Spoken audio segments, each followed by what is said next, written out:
ఏమో, అమ్మంటే అంతేనేమో. ఆ చేతికి గోరింట పూస్తే గోళ్లకు రంగులద్ది వేళ్లతో సరసమాడే భార్య నుండి పాపకి గుచ్చుకుందని గాజులన్నా వెయ్యని బోసి చేతులాడదెప్పుడైందో. పడుచుకళ్ల చూపులు పొడిచేస్తుంటే సిగ్గుతో సర్దుకుని మురిసిపోయే కుర్రది పరాయి మగవాళ్ల మధ్య పట్టించుకోకుండా కొంగుని కప్పి ఆకలి తీర్చే తల్లెప్పుడైందో.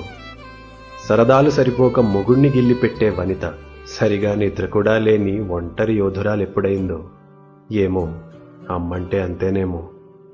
ఉన్న రుచులన్నీ ఊరించి చంపిన బిడ్డ కోసం అడ్డంగా తలూపిన త్యాగం ఎప్పుడు పుట్టింది?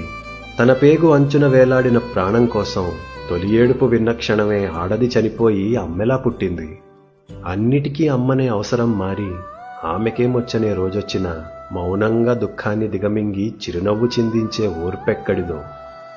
కన్నీళ్లతో పాటు కర్తవ్యాన్నిచ్చి కళ్ళొత్తుకుని బిడ్డని సాగనంపిన మనవలిని ముద్దాడి అమ్మకే అమ్మయ్యి అండగా ఉండేటి బలమెక్కడిదో. 7 పదుల వయసు మీద పడినా చిక్కిన చేతులు ముడతపడినా ఆకలిగా కొడుకొస్తే బువ్వ పెడదామని గుమ్మంకేసి చూసే జాలెక్కడిదో. గొంతులో గంగతో వీడ్కోలు చెప్పినా గుండెతో దీవించి జగము విడిచి ఓ పాత చీరని హత్తుకుని పడుకుంటే గాఢంగా నిదురనిచ్చే హాయెక్కడిదో. ఏమో, అమ్మైతేనే ఇలా ఉంటుందేమో. బంధాల కడలిలో మొదటి అల అమ్మది. అమ్మ నాది అనే అధికారమే లేని పసిగుండె క్షణములో పగిలిపోదా? అమ్మ లేదు అనే రోజంటూ వస్తే సొంతగూడైన శ్మశానమైపోదా?